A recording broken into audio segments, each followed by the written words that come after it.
Welcome to USA Global TV and Radio, where our mission is to provide education, entertainment, hope, and inspiration.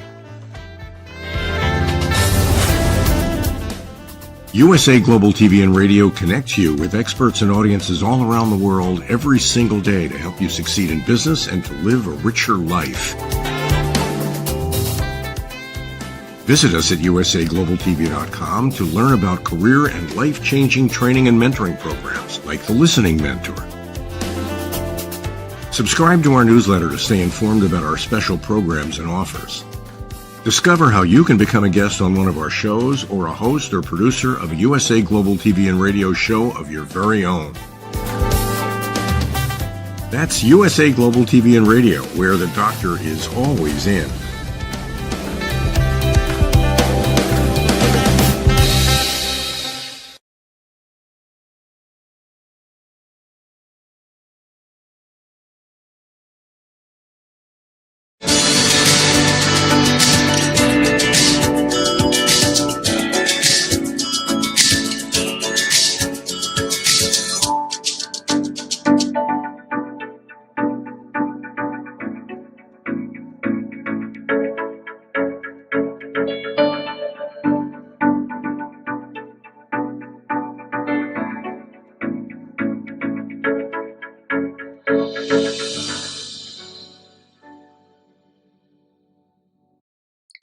Hello, beautiful soul family, and welcome to Weekly Wisdom and Insights, your home for spiritually guided transformation and empowerment.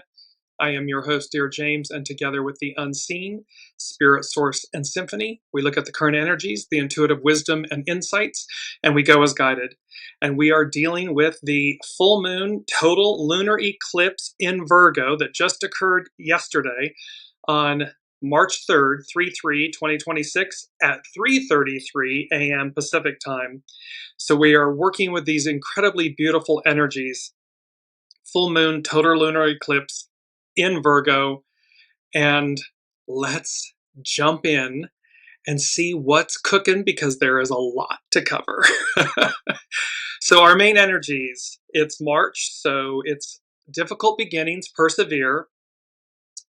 4, youthful folly, try again. It's a 1 year, it's a 10-year, which is a 1 year. Welcome, Kiki, the creative, to initiate.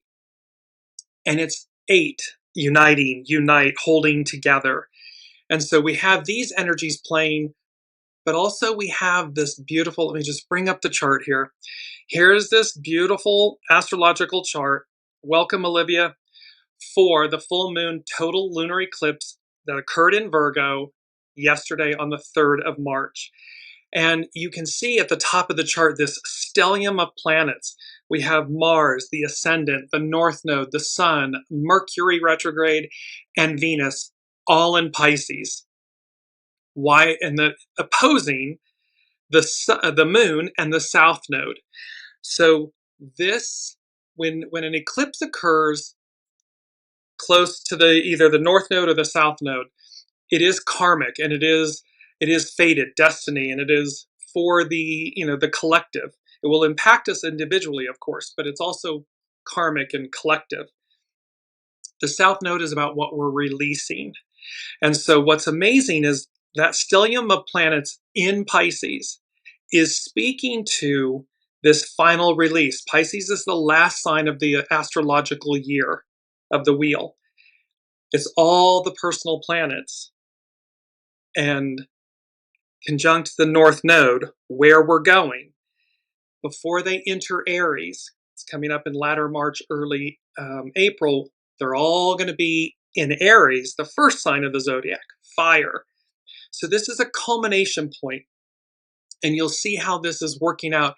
And let me the planet Mars, it just entered Pisces. It's at 0 degrees Pisces. So the Sabian symbol is 1 degree Pisces.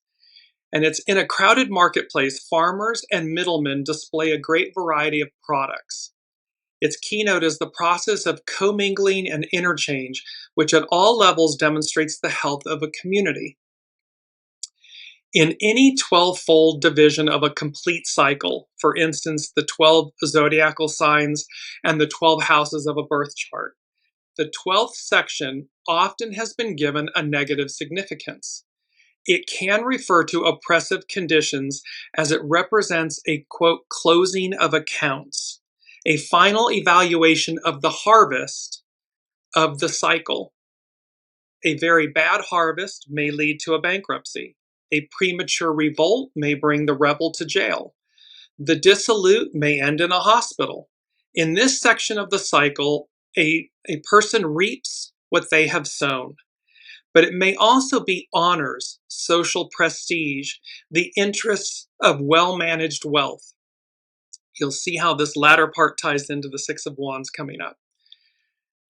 In this 24th scene, what is stressed is the coming together in a final experience of community or unity, 8, unity, of all factors previously experienced. This means constructive interaction and an interchange of products or ideas of social activity. In a practical sense, the symbol, whenever it is found, emphasizes that the time has come to take full advantage of the social opportunities to bargain and trade. The symbol represents commerce. So we're seeing this culmination. You're going to see this in the astrology, in the messages from the unseen, in all of these planets. I'm just going to bring it back up again. All of these planets in Pisces, and there's Mars at 0 degrees. It's just entered.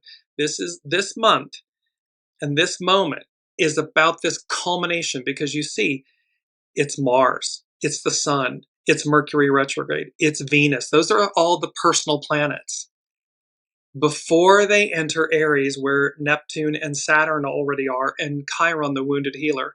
So all of those personal planets are going to move forward, welcome Alicia, into the first house. So we're clearing out or reaping what we sow, and this closing of accounts. Now, when I looked at the chart, as you know, I read it intuitively, and what I heard, which I've never heard this, I mean, I've heard this, but not in the way the unseen intended it. And all I heard was kite formation. So the astrological chart for the full moon total lunar eclipse in Virgo, and they said kite formation. And of course, in astrology, there is an aspect known as a kite formation, but this is not what the unseen is speaking about. What they're speaking about is this. In cultural and spiritual symbolism, historically, kite flying was a sacred act across many traditions. Kites served as conduits to the divine, symbolizing prayers reaching heaven, connections to ancestors, the soul's resurrection, or protection against evil spirits. In ancient Egypt, the kite has 2 distinct meanings depending on whether it refers to the bird, the mythological symbol, or the archaeological structure, the desert kite. In Egyptian mythology, the kite, a bird of prey with a shrill cry, was closely associated with mourning, protection, and the resurrection of the dead. Isis and Nephthys, the goddess Isis and her sister, were often represented as kites, or accompanied by professional female mourners called kites of Nephthys. In the myth of Osiris, Iris transformed herself into a kite to hover over her murdered husband's body, fanning life into him with her wings. Due to their piercing, crying calls, the birds represented the wailing of mourners at funerals. They were believed to guard the mummy and remove the ill or poison from the deceased, helping them transition to the afterlife. Scenes in tombs often show these, quote, 2 kites, 2 goddesses, at the head and foot of the mummy to ensure resurrection. This full moon total lunar eclipse in Virgo, conjunct the South Node, is about our resurrection, the releasing of the past, letting go of the old, the poisons, the ill, that goo that we've been talking about for so many episodes, and how we empty our vessel, we hone and polish our stone, we make space for the new, so that in our resurrected newness, our journey or our deliverance is assured. And so we have this kite formation that's associated. It's not the typical astrological kite. This is an ancient wisdom, ancient kite. We're going back to ancient Egypt, Isis and her sister Nephthys. And so, and this guarding, this ensuring our safe passage, but it's ensuring our resurrection and how we're responsible to let go of the old, to make room and space for the new, to receive it.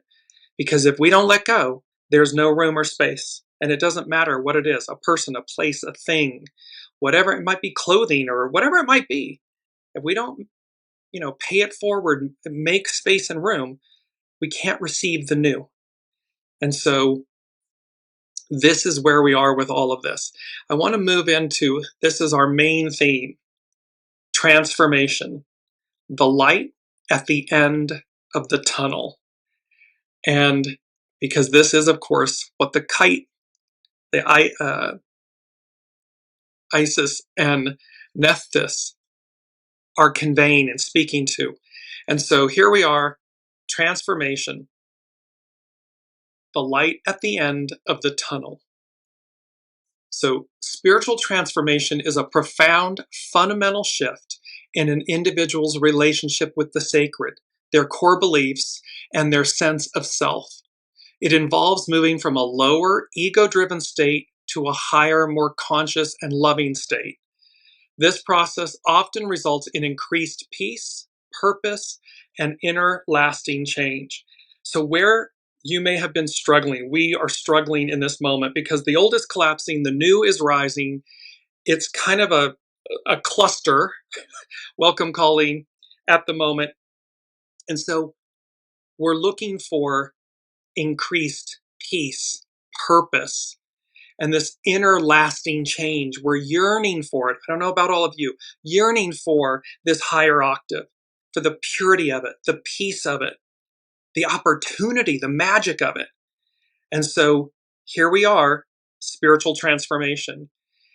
It brings a shift in focus, a change in the perception of the sacred, or a reevaluation of what is most important in life. Moving from a state of unconsciousness or ego-driven living to a more awake, aware, and intentional existence. This is where the rubber meets the road. It's go time, and how we can move from these lower octaves to a higher octave. And when we do that, it elevates our consciousness and it lifts us into intentional existence. It's a transformation in action, often manifesting as increased love, compassion, and alignment with spiritual truths or divine principles.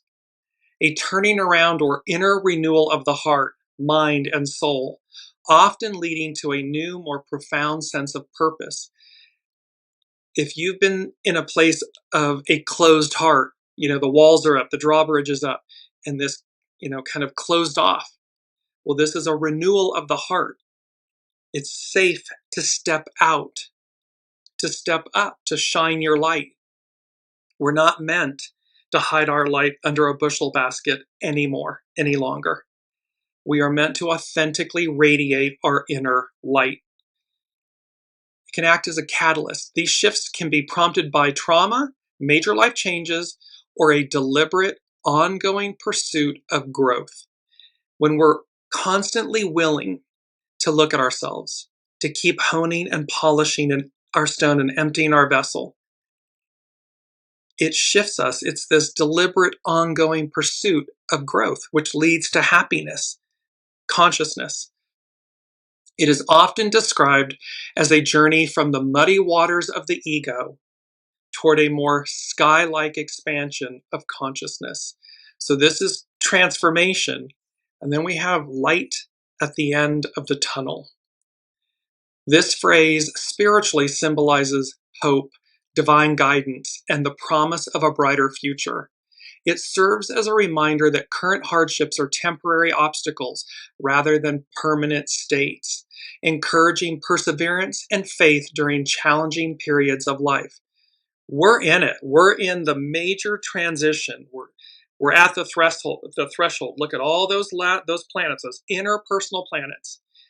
In the final house, Pisces, the 12th, in the 12th house, sign of Pisces, that tabulation, reaping what we sow before we begin anew. And so it speaks to the light at the end of the tunnel, speaks to hope and persistence. In general spiritual terms, the tunnel represents a season of darkness, adversity, or spiritual testing. The light is the manifestation of hope, an assurance that progress is being made and that resolution or spiritual growth is ahead. Many faith traditions view this light as the presence or guidance of the divine. For Christians, it often represents Master Jesus, the light of the world, offering comfort and a path through suffering. It signifies that no trial is so deep that it cannot be overcome with faith. In the context of death, the light is frequently described as a welcoming emanation from the Creator or a guide, signaling a peaceful transition into the afterlife or a return to the source of being. Ultimately, this metaphor, the light at the end of the tunnel, encourages you to maintain your focus, trust in the journey, and remain open to the lessons and personal development that occur even when the destination is not fully visible. What we all know, what I certainly know, what the unseen is speaking to and has been from the very beginning of the Weekly Wisdom and Insights journey, it's speaking about a return to the divine feminine, to the divine mother. It's speaking to our elevation to a whole new world, a whole new way, this higher octave. And so while it may not yet be fully visible, there's a knowing that it's present. The old is collapsing. It's collapsing just the height of the goo, the shadow of the patriarchal divine masculine. It's doing so that we all, regardless of gender, that doesn't matter.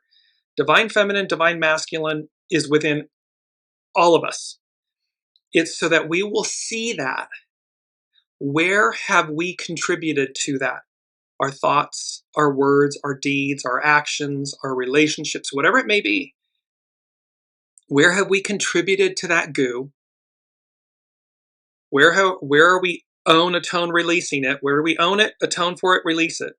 Where do we hone and polish? Where do we empty our vessel to purify, to make room for the new? So that we are all, welcome Alicia, so that we are all, in that sense, resurrected, assured of our deliverance into this new era that's right before us. You see all those personal planets. Just going to bring it back up again really quickly. They're all in the final sign of the zodiac, closing out the accounts to begin anew. So, transformation, the light at the end of the tunnel. Now we move to number 1 from the unseen. And they said, strength and the magician. So here's an image of the strength card in the tarot. It's the woman taming the lion, the sun radiating. In the typical or traditional tarot, there is an infinity symbol over the head of the lion. This is Luminous Tarot by Brigitte Ashwood. So, but in essence, it's about taming. So here's divine feminine, taming those primal forces within us. So we've got strength, and then we've got the magician. And there's the infinity symbol above the head of the magician. We have everything we need to meet this moment, to not just exist, but thrive. You know, Kiki is saying, I'm losing hope and faith. Every week the messages seem to be wait or almost. Well, here's the issue, Kiki, and thank you for bringing this up. So there is divine time, divine will, divine order, and the human, our ego, mind, personality human, gets frustrated, gets impatient. We kind of get sucked into what's happening in our social media threads and on the news and all of this stuff. And it does feel like there's this ever elusive somewhere out there, to your point, wait or almost. And I'm right there with you. The human in me at times goes, oh, and yet when we suspend that for a moment and we're in the present now and we listen to our soul, the soul will keep us out of that frustration, out of that lack, out of that irritation. And it will present us with active or, what to do or not to do. But it's very peaceful, and it will say to us, take the next step, take the next step, take the next step. When we do that, our focus, our energy isn't focused on what hasn't come yet. Our energy is centered and focused on the next step before us. So all of a sudden it shifts our energy. It lightens us, and it keeps us aligned so that when it arrives, we're right on time, and we can look with hindsight and go, wow, because you can spend whatever that time is in irritation, frustration, lack, resentment, anger. Those are all shadow elements. Or you can say, I have a knowing, it will arrive. Let me stay in alignment with a proactive, positive energy that allows me to move forward. And that can be, like we said, cleaning house, purging our belongings, honing, polishing our stone, taking the necessary step to move ourselves forward. It can be the simplest thing that keeps us aligned. The magician, so strength and the magician, it's easier than it looks. Extraordinary rebirth and renewal. And this goes back to the kite formation with Isis and her sister Nephthys. So strength and the magician, it's easier than it looks. Extraordinary rebirth, renewal. So the magician, strength and the magician are powerfully linked through their shared mastery of energy and the infinity symbol hovering above their heads. While the magician represents the conscious manifestation of willpower and external skills, strength symbolizes the internal fortitude, the patience, and the emotional balance needed to tame one's primal nature. This is exactly what what she just brought up and what we were just speaking to. Because it's when we tame those, that primal nature, the ego, mind, personality, human, that gets frustrated and irritated. We're in balance and harmony, the infinity symbol. The infinity symbol, both cards prominently feature this symbol, representing the infinite flow of energy, spiritual potential, and the connection between the as above, so below principle. It's reminding us of our soul source connection. Stay in that lane. To get outside of it, it's chaos. There's already enough chaos in the world going on. We don't need to add to it. So we can stay in this lane of as above, so below, divine connectivity, divine will, divine order. The magician, it's about conscious will. The magician is the archetype of the active, creative mind. He masters the tools of his environment to turn ideas into reality, emphasizing focus, skill, and conscious manifestation. Strength is the subconscious mastery. She represents the female side of magic, the power of the subconscious and intuition. Her strength is not brute force, but the gentle, persistent courage required to align one's animal instincts with higher wisdom. So this isn't going low, it's going high. It's not staying in the octave where we've been, it's ascending to the octave before us, this higher octave. They are complementary forces. Together, they represent a complete toolkit for success. The magician provides the vision and outward action. It's the divine masculine, the creative force. While strength provides the inner resilience and emotional intelligence, divine feminine, to sustain the action over time. So in other words, it's not a one-hit wonder. It's not something, it doesn't just burn out. This is playing the long game. This is chess, not checkers.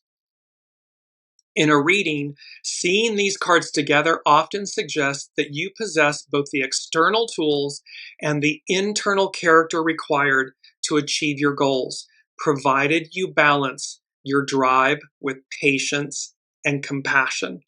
So this is to love the process. Again, going back to what Kiki shared, this is about becoming okay with the process. And when we stay in the lane of consciousness, of our soul source connection, our connectedness, we're not distracted, we're not frustrated, we're not irritated. We exhale, we have peace, and we say, okay, show me the next step before me.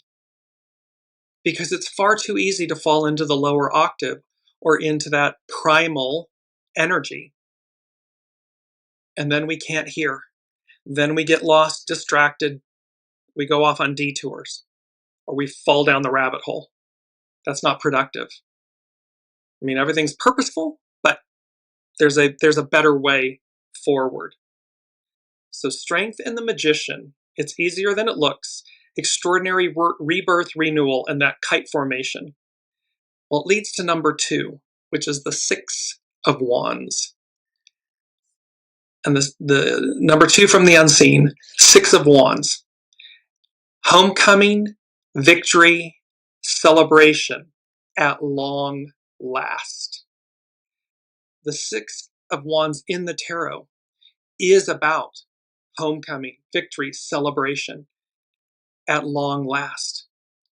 That homecoming can be both external, literal and external.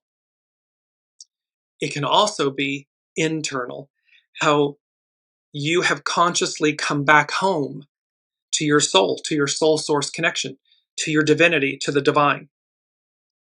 That's a worthy homecoming that's worthy of victory and celebration. At long last, it's been a journey.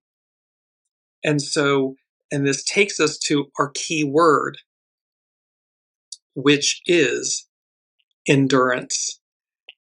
And you see this beautiful golden wheat field, and how endurance is the ability to withstand hardship or adversity, especially the ability to sustain a prolonged, stressful, difficult process or situation without giving up.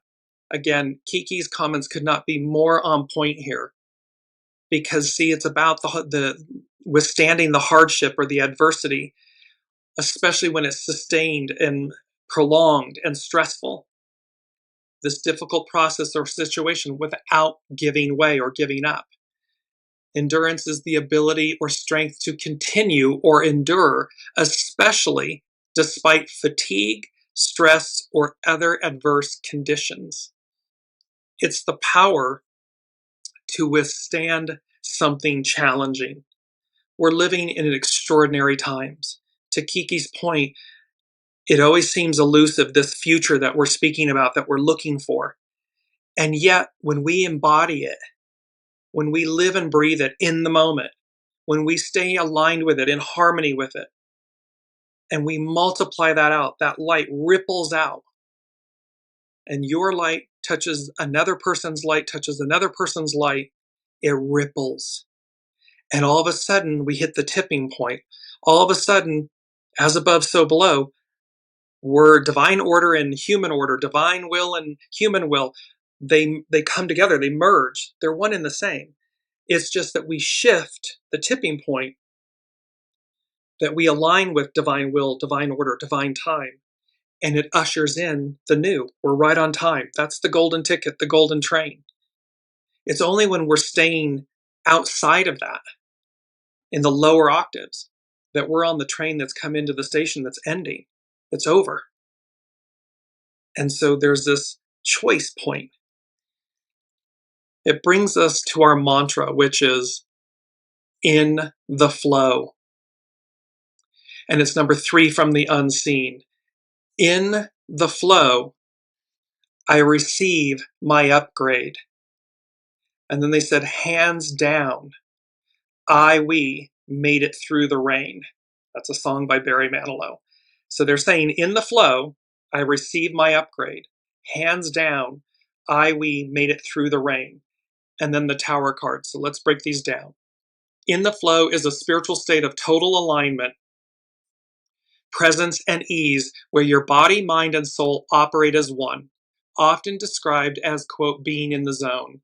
It represents surrendering in the present moment, releasing ego-driven resistance, and trusting the natural unfolding rhythm of life. This is about trusting the unseen, divine will, divine time, divine order.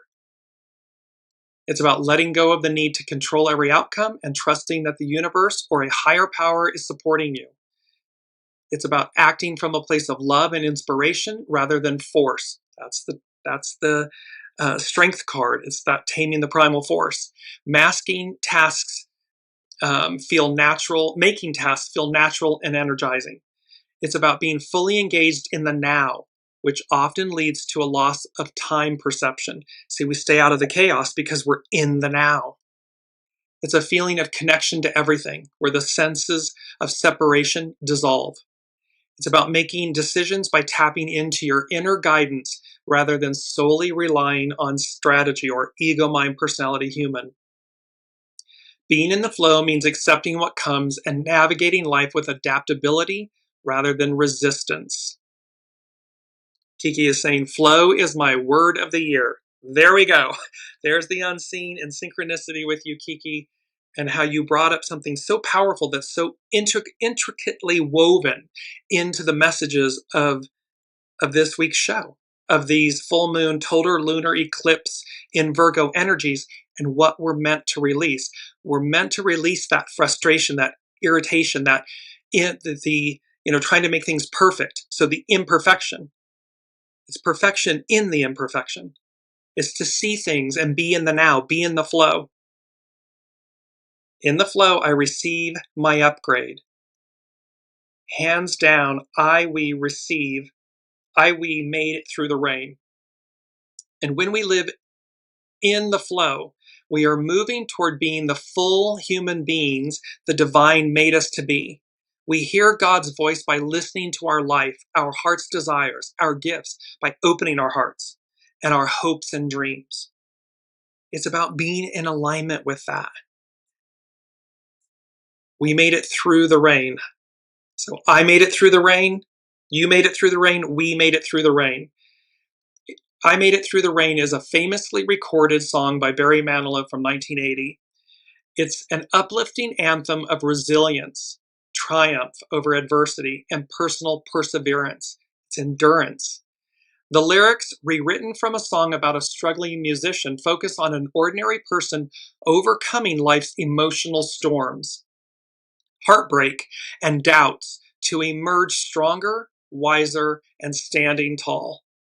The rain symbolizes life's hardships, struggles, and emotional pain. Making it through signifies overcoming these obstacles. The lyrics express a sense of camaraderie with others who have also faced difficult times.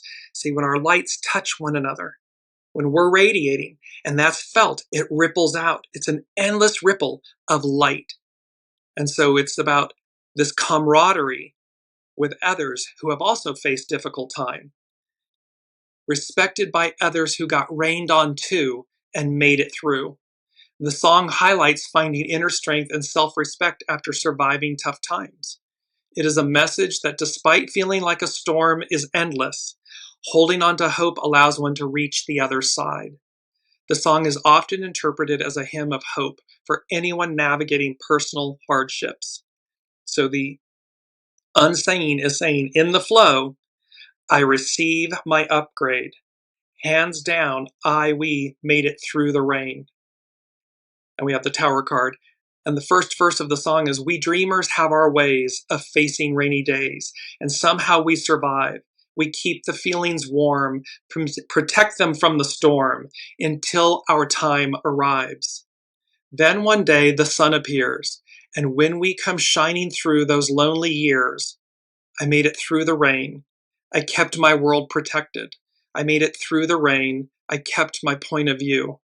I made it through the rain and found myself respected by the others who got rained on too and made it through. So there's a resurrection, triumph, resilience, endurance, making it through, that we make it. The Tower card. So now let's look quickly. I want to bring up the image of the Tower card. And the Tower, again, everybody shudders in a tarot reading when they see the Tower, because typically it signifies sudden radical change, upheaval, and the breaking down of illusions or false structures in one's life. It's often considered a frightening card. It represents necessary divine intervention to remove outdated beliefs, relationships, or situations. Key symbols include the lightning striking the Tower, representing a flash of truth and a sudden rude awakening. We've talked about this a lot. The Tower represents, yes, it can be the cosmic 2x4. When we're hearing, there's a knowing, but we're not listening, or we're avoiding, or we're procrastinating. We are not in the flow. We're swimming against the flow, against the grain, against the river. But the positive aspect of the Tower, it can be shocking, but it can be revelatory. It can be amazing. It can be the breakthrough, not the breakdown. And so this is what they're talking about. In the flow, I receive my upgrade. Hands down, we made it through the rain. The Tower. That Tower is the catapult. It's the breakthrough. It's the liberation from the past. It's that quantum leap, or that leap of faith. It's only the cosmic 2x4 Tower when you're not in the flow. When you know, but you're not listening. You're not aligning with the flow of divine order, because these are fated. South Node, full moon, total lunar eclipse. It is about releasing the past, releasing the old to receive the new. Are you in the flow of that energy, or are you resisting, procrastinating, rejecting? Well, then, of course, as above, so below. You get the yellow lights, you get the whispers, it gets louder, louder, until the cosmic 2x4 comes out and just goes whack and knocks the crud out of you. You'll only choose that option once. You'll choose it one time. It's not fun, it's not pretty, it's purposeful, but it's not necessary, because the choice can simply be surrender to your soul source, connection to the divine, to the knowing. They're guiding you, true north. And then you get, this catapult, this breakthrough, this quantum leap of deliverance. It's a choice. Number 4 from the unseen. Revealing what's been hidden brings clarity. Compliments of the unseen. It's number 4. It's foundational. So revealing what's been hidden brings clarity. There's a lot that's going to be, all these interpersonal planets are in Pisces, in the last house, this culminating of accounts and everything. And so a lot is going to be revealed. It's going to be brought in to the light, which will reveal clarity. So individually, collectively. Compliments of the unseen, because we're moving forward. That's a fait accompli. That's c'est tout fini, as they say in French. It's a done deal. So are we in the flow with it? Or, as we're seeing, are we in the resistance, cleaving, trying to hang on? But there's a higher power. It's like Mother Nature. You can build the strongest foundations, the greatest, seismic calculations and codes and engineering, and the force of the unseen, of Mother Nature, can wipe it off the map in a nanosecond. That's the same force of the divine, of the unseen, that can shift mountains, move us. That's what's occurring. So now let's jump into some of the astrology here. I want to start with, this is from Lena Stevens at thepowerpath.com. A full moon in Virgo with a total lunar eclipse. Part of the blood moon, it's known as a blood moon. Part of the blood moon cycle of eclipses, this one exposes what needs to be seen. There's revealing what's been hidden brings clarity. That which is hidden comes to light, and a clearer path opens up that may include radical change, necessary endings, and great creativity and inspiration around all the possibilities opening up. It is time for a new story, but first, the old one needs to be complete and the page turned. It's all those planets in Pisces.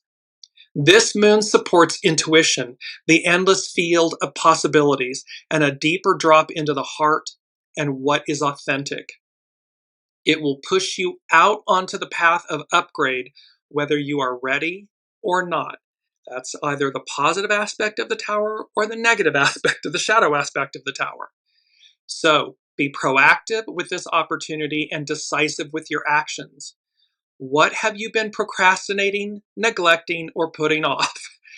Take responsibility where you need to, own a tone release, listen to your intuitive messages, soul source connection, true north, and strive for balance in all areas of your life. That is the magician, but that's really the strength card, the taming the primal force, so that you're in balance as you execute, as you make decisive decisions.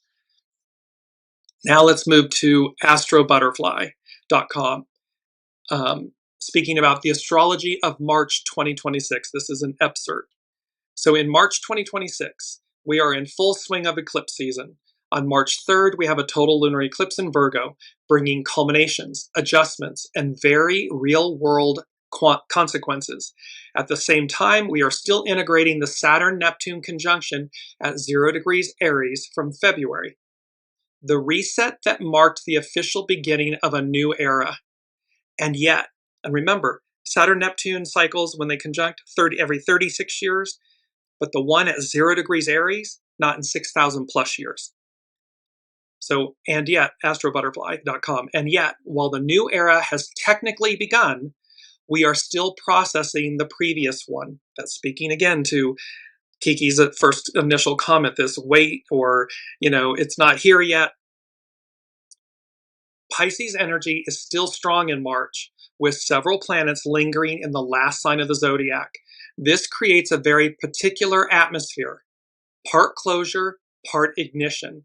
We are standing with one foot in the ocean of the past and the other already on dry land.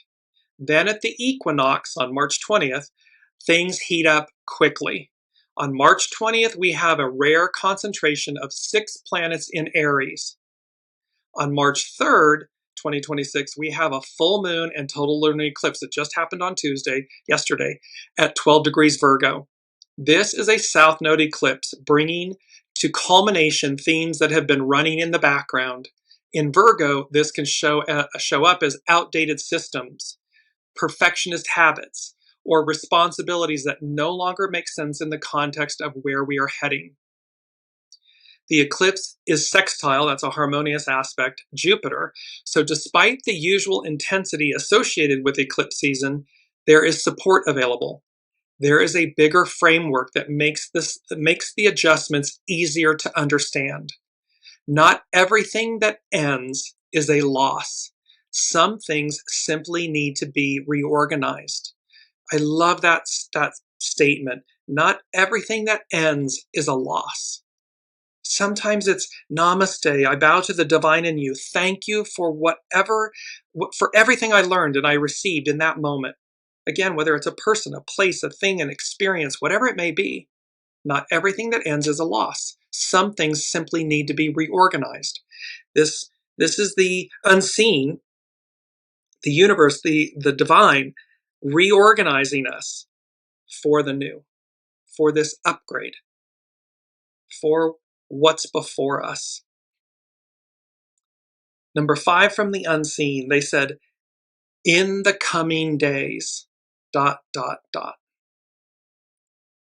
Typically, in the coming days means it indicates when events or announcements or actions are expected to occur.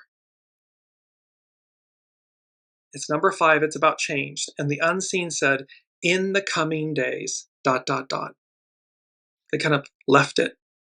And then they said, A great purge will, underline, follow. So in the coming days, things are going to happen. Events, announcements, actions that are being driven by the unseen. We may see things, by humans, but this isn't speaking, this is about the unseen, higher power, higher octave. And then a great purge will follow. There's big energy here. There's big endings and new beginnings. We are at the precipice of all of this. And I want to go to our hexagram 8, which is that holding together, uniting, unite. And the first quote, holding together produces success. There's an image here of the astrological wheel of all of this, the music of the spheres, representing the unseen, the divine order, the divine will. Holding together produces success. See, when we stay in that octave of knowing, of harmony and balance, it produces success.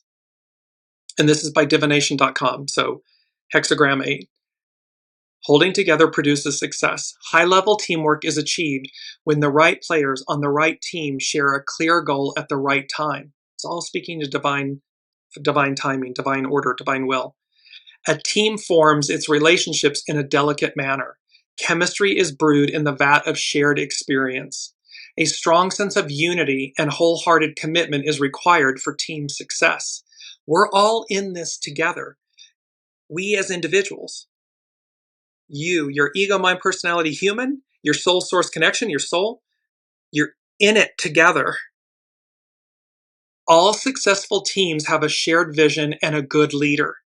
This is about allowing the soul to lead and how the ego, mind, personality, human is in service, in unity and service to that effort. If its leader, or when its leader can rise to the challenge, the team will prosper. In political and business affairs, just as in basketball, this is our second quote, it is hard to win without a strong center. We need a very strong soul source connection, that innate wisdom of divine feminine energy, that knowing. It's hard to win without that strong center. Because when it's absent or out of balance, that's when the masculine can run roughshod. We haven't, the strength card, we haven't tamed that primal force. When we do, it's all powerful. It's in alignment, in harmony. It delivers us.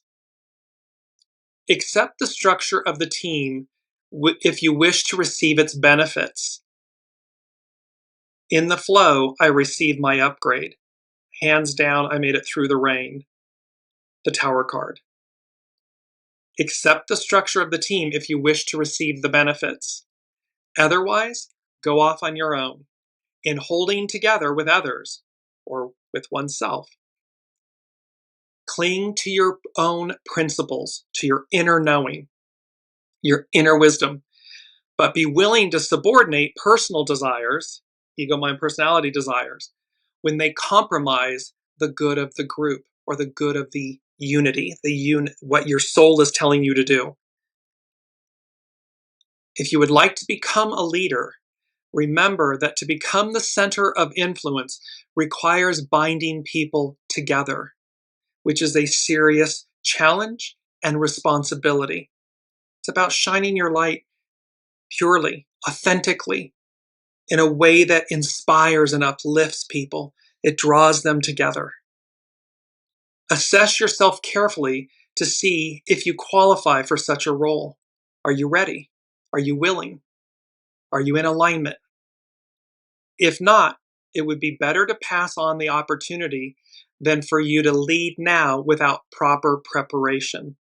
In due time and with the right experience, you could still become a quality leader in the future. This is all about readiness, preparedness, truth.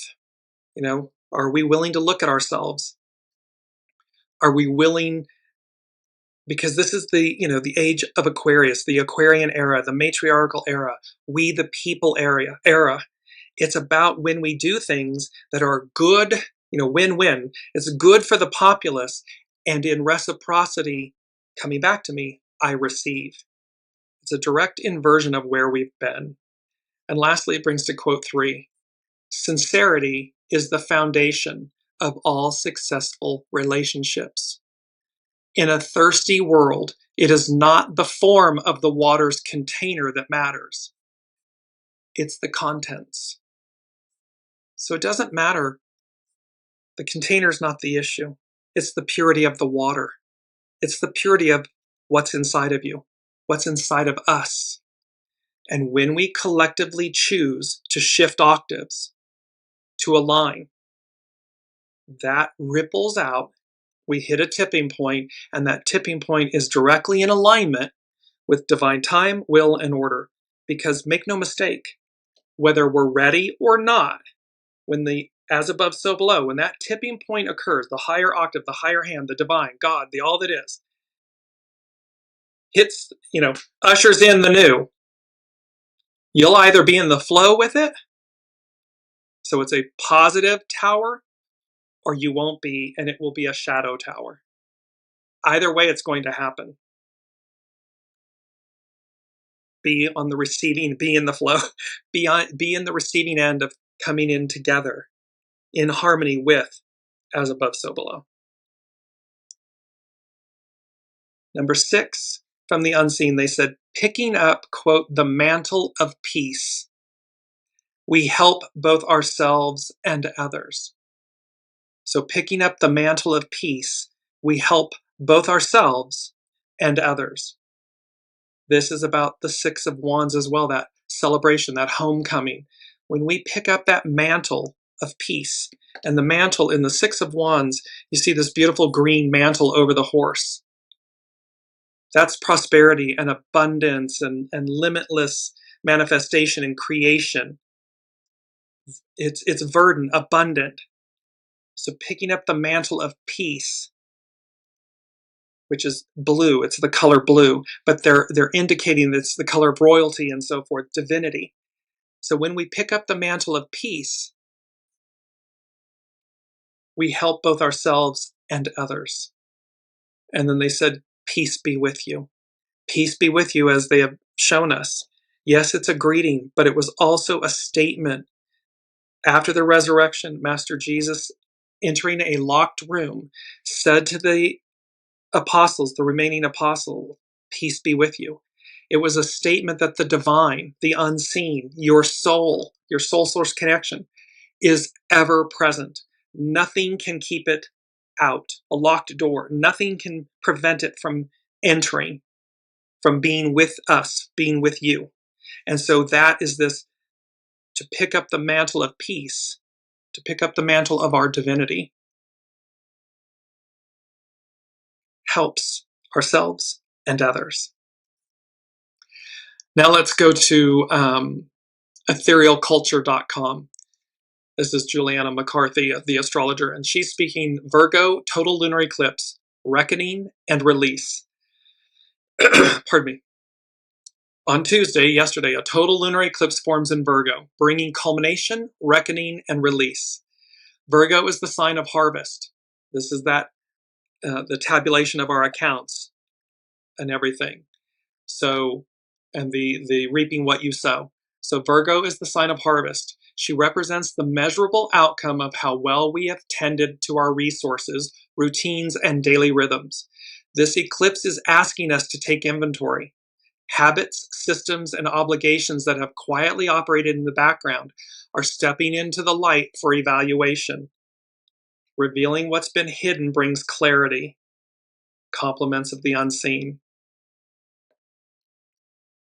Where have we optimized outer performance while neglecting the inner life that sustains it? So in other words, have we been, giving away our power? Have we been making less than great choices and they're going to come to us? Or have we made good choices? How are we operating from what sustains us, which is our soul source connection, our connection to the divine? Forming on the south node, this eclipse is triggering karmic clearing. It's destiny and fate. We are ready to dissolve outdated structures, inherited obligations, and patterns of control that once felt necessary, but now feel constrictive. Meanwhile, Mercury has turned retrograde in Pisces, and a stellium there, many planets, saturates the atmosphere with fog. The line between truth and illusion feels perilously thin. Projection, confusion, and collective overwhelm are real. Luckily, Virgo is the antidote. She calls us back to discernment, to what is verifiable, embodied, and quietly functional. She calls us back to our soul source connection, our knowing. We need to mind the details and return to the intelligence of our bodies and subtle awareness, our emotional intelligence, our knowing. Now is the time to enter stillness, refining our intuition and really listening to it. The trick is not to allow our anxiety or spinny minds to get the best of us, our primal force, that strength card. Virgo can overanalyze, and the planets are now helping us find the balance between feeling sharp and spacious. If we have been striving towards certain goals without ever quite reaching them, this lunation may reveal the gap between our vision and execution. All of this is interweaving back to Kiki's original comment. It's inviting us to adjust our method rather than abandon the dream itself. The lunar eclipse is supported by a sextile to Jupiter in Cancer, the sign where he is exalted. Jupiter in Cancer expands what protects and nourishes us. Even amid geopolitical escalation and widespread uncertainty, something protective is rising. There's that kite formation. There's Isis and her sister Nephthys. There's something protective, ensuring our resurrection, our elevation, our deliverance. Family, close friends, home, and genuine community are becoming increasingly important sanctuaries.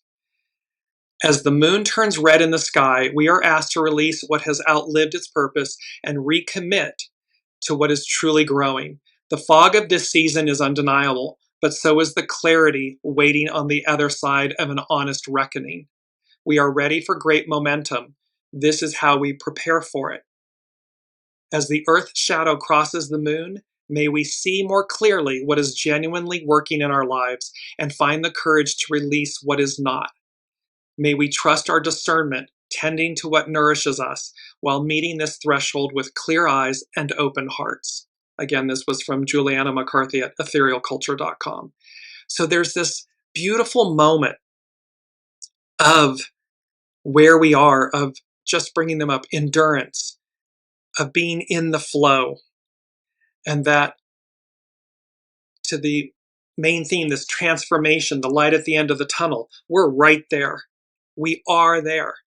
And how strength, the magician, the Six of Wands, and from last week's show, the Three of Wands. This is about our ships coming in, or the seeds that we planted long ago are coming back, are coming to us. This tabulation of our accounts, this receiving before we plant anew, or you may be planting them right now.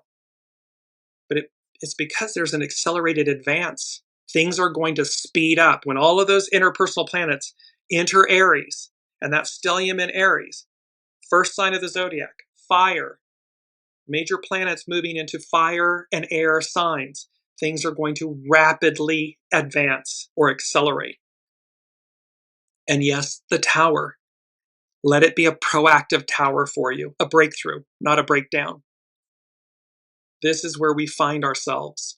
And let me just close out. I'm going to really quickly bring in Astrology by Lauren, a total lunar eclipse in Virgo on March 3rd. She begins with a quote by Pema Chodron. What if, rather than being disheartened by the ambiguity, the uncertainty of life, we accepted it and relaxed into it? I'm just marveling at the unseen and how every piece of this I couldn't possibly know what Kiki's main comment was going to be.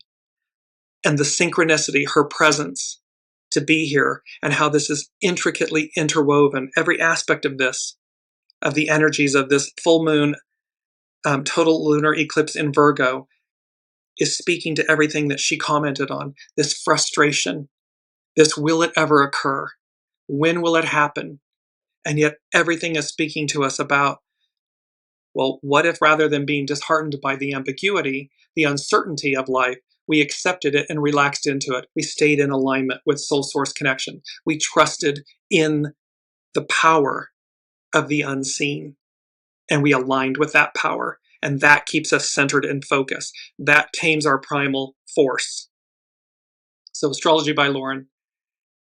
If you are feeling the angst, speed, and unexpected distractions and detours in your own life, snowstorms or otherwise, know that yes, we are also in the middle of eclipse season. And eclipse season made all the more chaotic by a series of squares, confrontational aspects in astrology, from Uranus, higher mind, expect the unexpected, to that bunch of planets that had been transiting Aquarius. And that included the recent solar eclipse in Aquarius on February 17th. The last of these Uranus squares occurs on this coming Friday, when Mars perfects its square. Mars will then conjunct the solar eclipse point at 28 degrees Aries, 56 arc minutes, this weekend. So this weekend coming up. Mars is a planet of action and motivation, and so has the capacity to act as a catalyst for all that pent-up eclipse Uranian energy. Can we expect even more chaos, or perhaps some sort of breakthrough? Whenever we are dealing with Uranian weather, we are best advised to be flexible and pace ourselves. Things can move really quickly and change on a dime when we are visited by Uranus. Uranus weather arises quickly and unexpectedly. It is fast, electric, innervating, and spontaneous. Mars-Uranus is notorious for explosive events, whether actual or metaphorical. Mars-Uranus weather can be illuminating, if not shocking, and that can be literal.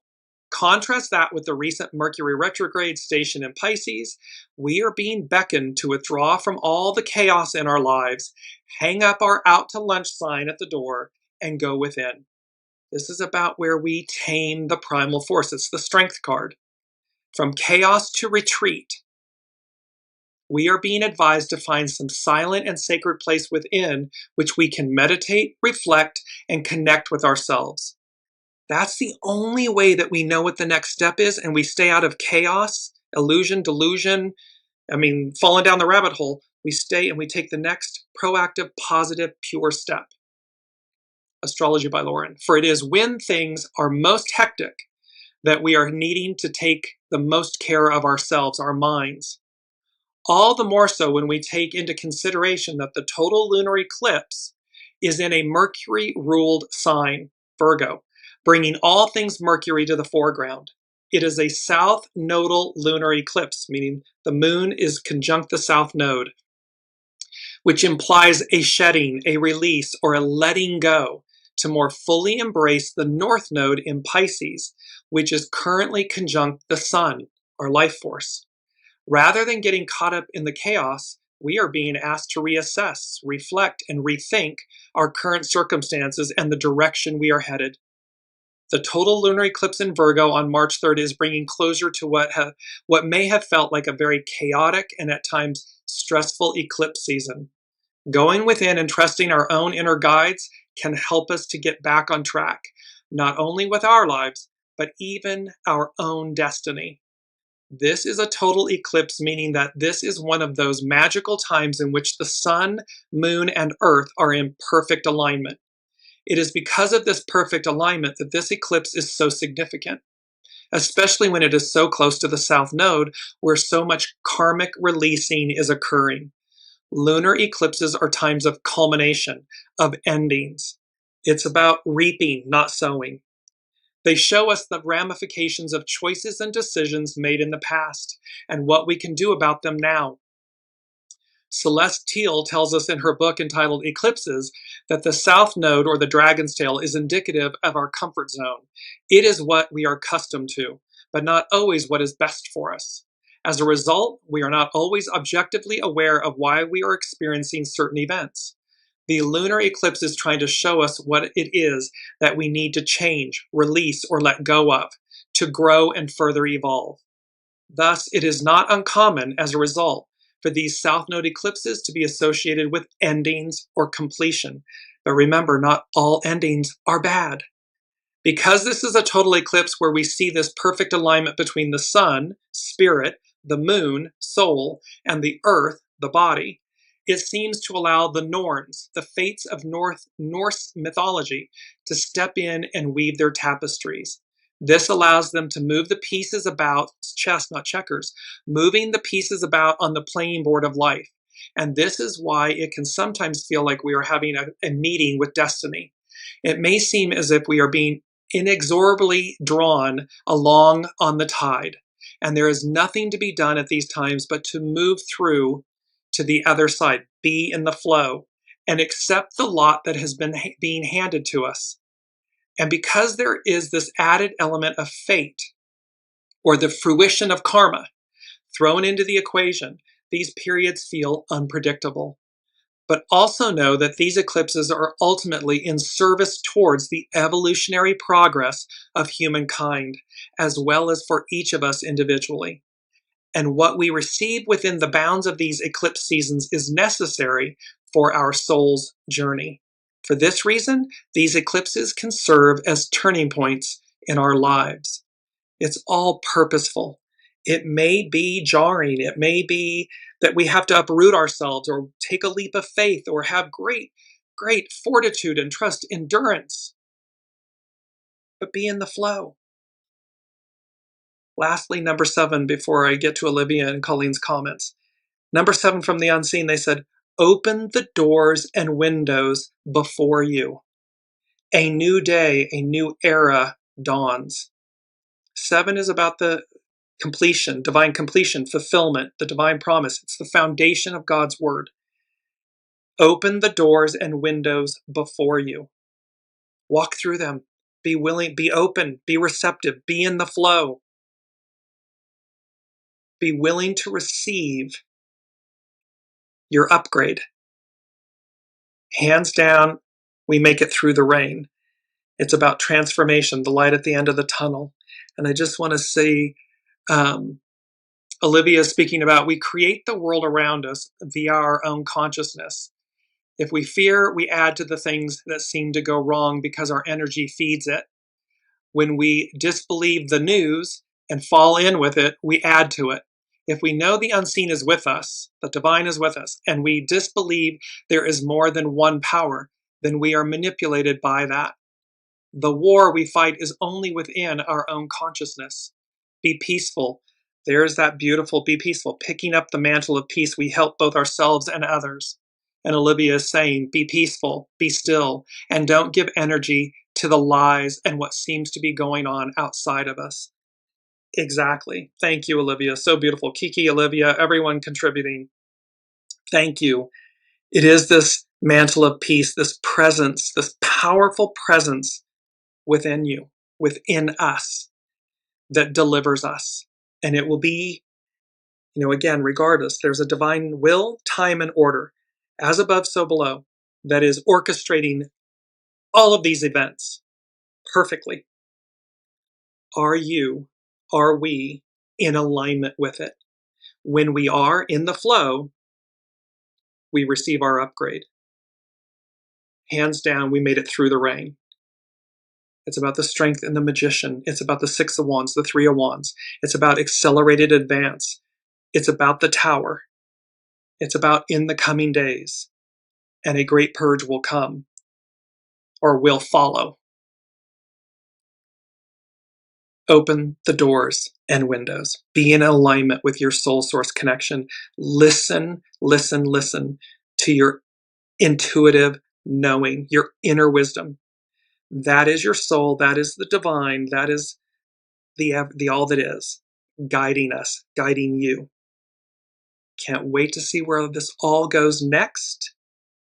And we will see you. Thank you for everything, your presence, your comments, your energy, everything. I specifically asked for this. for this episode, and you all showed up so masterfully, so beautifully, so purely. Thank you, thank you, thank you. I love you all, and we will see you next week.